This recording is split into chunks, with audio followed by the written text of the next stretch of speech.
네, 줄다리기 끝에 전국민 긴급 재난지원금 지급의 뜻을 모은 여야가 오늘부터 추경안 심사에 들어갈 예정입니다. 민주당은 최대한 서둘러서 모레 추경안을 처리하자는 입장이지만 통합당은 재원 마련을 위한 세출 조정이 먼저라며 엇박자가 이어지고 있습니다. 국회 취재기자 연결합니다. 최하영 기자. 네, 국회입니다. 네, 일단 여야가 극적으로 전국민 재난지원금 지급에는 합의를 했는데요. 이 추경안 심사 과정 또 순탄치 않아 보이는군요. 네, 재난지원금에 붙은 긴급이란 수식어가 무색할 정도입니다. 이 정부가 재난지원금 지급을 위한 추경안을 제출한 지 열흘 만에 여야가 가까스로 합의했는데 이제는 심사 과정이 걸림돌입니다. 여야는 어제 전국민 재난지원금 지급을 위해 필요한 추가 재원 가운데 지방정부가 부담할 예정이었던 1조 원을 세출 조정으로 마련하기로 합의했습니다. 이를 위해선 세출 조정에 필요한 13개 상임위를 열고 추경안을 상정해 논의해야 하는데요. 이 민주당은 다음 달 재난지원금 지급을 위해 상임위와 예결위를 동시에 열어 추경안을 심사하자고 했지만 이 통합당은 상임위에서 세출 조정이 어떻게 되는지 먼저 보고 그 뒤에 예결위를 열어야 한다는 생각입니다. 그래서 열어야 하는 13개 상임위 가운데 현재 일정이 잡힌 상임위는 단 2개뿐입니다. 이에 민주당 이해찬 대표는 30일부터는 연휴가 시작되는 만큼 다시 한번 이번 주 처리를 못 박았습니다. 들어보시죠.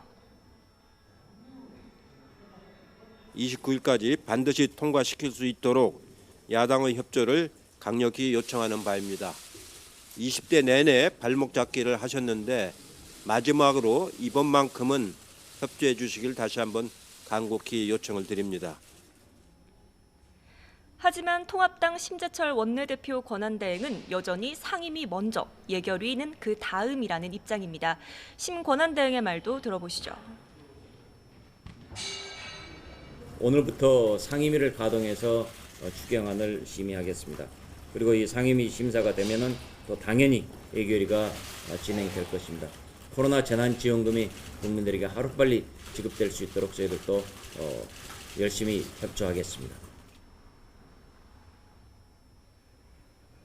네, 이번엔 성추행으로 물러난 오거돈 전 부산시장 이야기도 짚어보겠습니다. 오늘 오전 시장에 대한 제명 여부가 결정될 예정이죠?